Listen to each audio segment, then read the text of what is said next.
Bwana Yesu apewe sifa. Watu wengi wamekuwa wakifikiri kwamba ni vigumu sana kupata mafanikio kwa kutegemea nguvu ya maombi kupitia maombi yake yeye mwenyewe binafsi. Wamekuwa wakiona ni vigumu sana, na hata wengine wamekuwa wakijiuliza kwamba je, nitakuwa salama nikitegemea maombi yangu binafsi au nikitegemea maombi pekee pasipo kutegemea nguvu nyingine? Nitapata ulinzi wa kimungu au nitakuwa salama? Jibu ni kwamba ni salama sana ukimwamini Mungu au ukitegemea nguvu ya Mungu kupitia maombi, na pia ni rahisi sana kupata mafanikio ya kimungu kupitia nguvu ya maombi pasipo kutegemea nguvu nyingine iwayo yoyote ile. Cha muhimu unachotakiwa kufanya ni kufuata yafuatayo. Cha kwanza ni kumwomba Mungu akutakase nafsi yako na atakase akili yako, atakase na roho yako, kwa sababu nafsi huwa ndo zinachafuliwa sana na zinafanya mtu asiweze kuona mafanikio, na pia akili yako ikichafuliwa ndo pale ambapo unakuta kuna upinzani ndani mwako. Neno la Mungu linakuja kwako kukuongoza uweze kupata mafanikio kupitia maombi yako, lakini inakuja nguvu nyingine tena au maneno mengine tena ambayo yanakuvuta kukufanya kwamba usimwamini Mungu au usiamini nguvu ya maombi au usiamini neno la Mungu kwamba linaweza kukutetea na kukupigania. Kwa hiyo unachotakiwa kumwambia Mungu kwanza akutakase. Unapomwambia Mungu akutakase, yeye Mungu atasafisha na kuondoa mapando yote yasiyofaa. Cha pili, mwambie Mungu ainue nafsi yako, imwamini Mungu kwa asilimia zote. Yaani unapomwamini Mungu kwa asilimia zote, ina maana mashaka yanakuwa hayapo ndani mwako. Kwa hiyo ukimwamini Mungu kwa asilimia zote, yale mashaka ambayo yanaweza kuzuia mafanikio yako au yanaweza kuzuia nguvu ya Mungu kutenda kazi sawa sawa katika maisha yako, yale mashaka yanakuwa hayapo. Kwa hiyo kibinadamu inaweza ikawa ngumu pasipo kumtegemea yeye Mungu au pasipo kumwambia yeye Mungu. Kwa hiyo mwambie Mungu yeye ainue nafsi yako, akupe ujasiri wa kumwamini Mungu, usiwe na mashaka. Siku zote mashaka ndio yanayozuia utendaji wa kimungu katika maisha ya mtu. Ndio maana tunapewa mfano hata katika maandiko matakatifu kwamba Petro alimwambia Yesu kwamba na mimi naweza nikakufuata nikitembea juu ya maji. Yesu akamwambia njoo. Kweli alianza kutembea juu ya maji, lakini alipoona mashaka tu akaanza kuzama. Kwa hiyo mashaka ndio sababu kubwa ya kufanya watu wasiweze kuona uwezo wa Mungu katika maisha yao au wasiweze kuona mafanikio ya kimungu katika maisha yao. Kamwambie Mungu yeye akusaidie na akuwezeshe kuondoa mashaka na akupe kumwamini yeye asilimia zote. Ya tatu unachotakiwa kufanya ni kumwambia Mungu aondoe hofu ndani mwako, akupe ujasiri wa kimungu, kwa sababu adui anachokifanya ni kukutia hofu. Hiyo hofu ninayozungumza ni hofu ya kumwogopa adui. Mungu anachotaka usimwogope adui, umwamini Mungu yeye kwamba yeye ana nguvu, kwamba yeye anaweza. Ukimwogopa adui ndipo hapo adui anapopata nguvu. Kwa hiyo mwambie Mungu akuwezeshe, akupe ujasiri, vile vitisho na yote anayonena na anayotenda na ushuhuda wote, ushahidi wote wa adui ambayo amekuwa akiyafanya, ambayo amekuwa yakikutia hofu, unatakiwa wewe uyaondoe. Mwambie Mungu akuwezeshe yaondoke katika fikra zako na katika nafsi yako, bali ukawe na ujasiri wa kumwamini Mungu peke yake na kumwamini kwamba yeye anaweza kuliko huyo adui ambaye amekuwa akiinuka.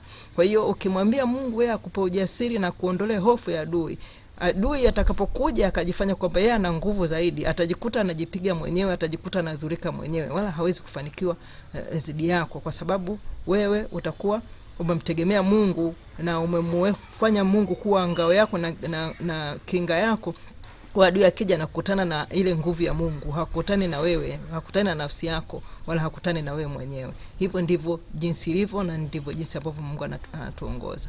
Cha nne unachotakiwa kufanya ni kumkabidhi Mungu njia zako. Naposema njia zako ni vile ambavyo wewe unafikiria kwamba nikifanya hivi, nikifuata hivi au nikitumia njia hii au mfumo huu ndio nitaweza kufikia malengo na nitafanikiwa sawa sawa na vile ambavyo ninavyotaka. Mungu ndo anataka hizo njia zako mkabidhi yeye. Mwambie Mungu kwamba nataka kufanya kitu fulani, naomba ongoza njia zangu. Unapokuwa unamwambia Mungu aongoze njia zako, ina maana kwamba hata kama itatakuja fikra nyingine za kukupotosha, yeye Mungu atakuongoza kwamba chukua hatua hii. Utashangaa lile ambalo limekuja la kukupotosha litakosa nguvu lenyewe, bali ile njia ambayo Mungu anataka uifuate ili uweze kufikia, ndio hiyo itakuwa imepata nguvu, na ndio hiyo itakayokufanya wewe ufikie mafanikio yako. Mungu atakufanya uwe mzito kabisa katika kufuata njia za upotovu au kufuata kile kinachoweza kukupotosha au kukuzuia wewe kufikia malengo. Mungu atakuzuia kabisa kwa njia anazojua yeye mwenyewe. Na hayo yameandikwa hata katika maandiko matakatifu ya Biblia kwenye kitabu cha Methali sura ya 16 mstari wa 9. Maandiko matakatifu yameandikwa, moyo wa mtu huzitafakari njia zake, lakini Mungu huongoza hatua zake. Kwa hiyo wakati wewe unafikiri na kutafakari kwamba nifanyeje, Mungu yeye ndo anakuongoza kwamba fuata njia hii, chukua maamuzi haya, nenda hapa. Na ukiyafuata hayo ndio unajikuta unafanikiwa. Kwa hiyo yale maamuzi na miongozo na ushauri ambao ulikuwa uje kukupoteza unakosa nguvu. Kwa sababu gani? Umemkabidhi Mungu njia zako. Na cha nne unachotakiwa kufanya ni kumkabidhi Mungu kazi zako. Unapomkabidhi Mungu kazi zako, ina maana kwamba kile unachokifanya Mungu yeye atakibariki na atakifanikisha. Na ndipo hapo ambapo unakuta mafanikio ya kimungu yanakuja, na yanaweza yakawa ni mafanikio ya kudumu katika maisha ya mtu. Kwa sababu gani? Anayekufanikisha ni Mungu. Na atakapokuja mtu yoyote au adui yoyote kutaka kuyapiga mafanikio yako, anakuwa anajipiga yeye mwenyewe, atakuwa anajiharibu yeye mwenyewe, atakuwa anazurika yeye mwenyewe. Hawezi kufanikiwa kudhuru kazi zako. Kwa hiyo wewe mwambie Mungu kwamba kazi zangu ninazikabidhi kwako, naomba Mungu ukazifanikishe, ukazibariki, ukaniongoze. Unapomwambia hivyo Mungu, mwambie kabla hujaanza kazi au kabla hujaanza project, mkabidhi yeye Mungu. Wakati unapanga mipango, mkabidhi yeye Mungu. Utashangaa kama kulikuwa kuna kitu chochote cha kukutega kutaka kukuharibia, moyo wako unasita na nguvu ya Mungu inakutetea kukuepusha na ule uharibifu. Mungu yeye anakuongoza sasa na kukufanikisha na kukulinda na kukuwezesha hadi kufanikiwa katika kiwango kile ambacho unakusudia. Ndivyo Mungu anavyotaka. Na ndio maana hata katika maandiko matakatifu ya Biblia kwenye kitabu cha Zaburi sura 121 mstari wa 4, wa 5 na wa 7, maandiko matakatifu yameandikwa hivi: naam, hata sinzia wala hata lala usingizi. Yeye ndiye mlinzi wa Israeli. Bwana ndiye mlinzi wako. Bwana ni uvuli wako, mkono wako wa kuume. Bwana atakulinda na mabaya yote, atakulinda nafsi yako. Kwa hiyo Mungu anaposema mabaya yote, ina maana hayo mabaya yawe katika kazi zako, katika afya yako, katika chochote kile kinachokuhusu wewe. Mungu yeye atakulinda kwayo. Ina maana mabaya hayatatokea.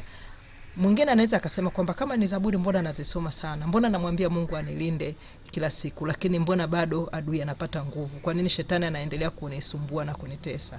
Ni kweli umekuwa ukiomba, lakini je, ambapo alikuwa akija adui kukutia hofu, je, ulikuwa unabaki kuwa na ujasiri kwa Mungu? Hukuwa na hofu ya kumuofu adui au kumuogopa adui au kuogopa nguvu ya adui?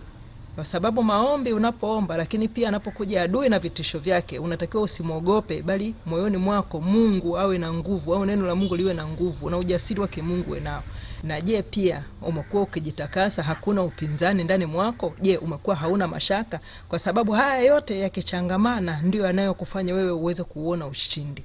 Kwa hiyo kama kuna sehemu yoyote ambapo ulikuwa dhaifu katika hayo ambayo nimeyasema au katika hayo ambayo tumekumbushwa, basi mwambie Mungu leo akuwezeshe, akupe ujasiri wa kumwamini Mungu kwa asilimia zote, akuondolee mashaka, akuondolee hofu, akuondolee mapando yote yasiyofaa kwenye fikra zako yaliokuwa yakileta mashaka au wasiwasi au kutokumwamini Mungu. Mwambie Mungu akusafishe, akupe ujasiri, akuwezeshe. Utakapoomba yote na ukamkabidhi Mungu kazi zako na njia zako, kaambia Mungu niongoze, hakika utaona mabadiliko, utaanza kuona mafanikio, utaanza kuona unapanda siku hadi siku, utaanza kuona ushindi, utaanza kuona ulinzi wa kimungu ukithibitika kwako. Mungu wetu yeye ni mwaminifu.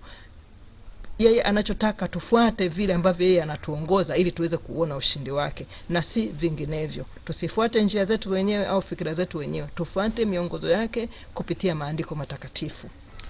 Na ukifanya hivyo, hakika wewe utafanyika kuwa mashuhuda kwa sababu utauona uwezo wa Mungu na maisha yako yatabadilika, na wanaokuzunguka watasema hakika Mungu wako ni mwaminifu. Nao utawawezesha wengine pia kuweza kumfuata Mungu na kusimama vizuri mbele za Mungu sawa sawa na mapenzi yake. Mungu akubariki kwa kunisikiliza, na Mungu akutunze na kuwezeshe kuyafuata yote hayo na kuweza kusimama imara hadi mwisho. Mungu akubariki sana, na karibu tena wakati mwingine katika kipindi kama hiki. Amina.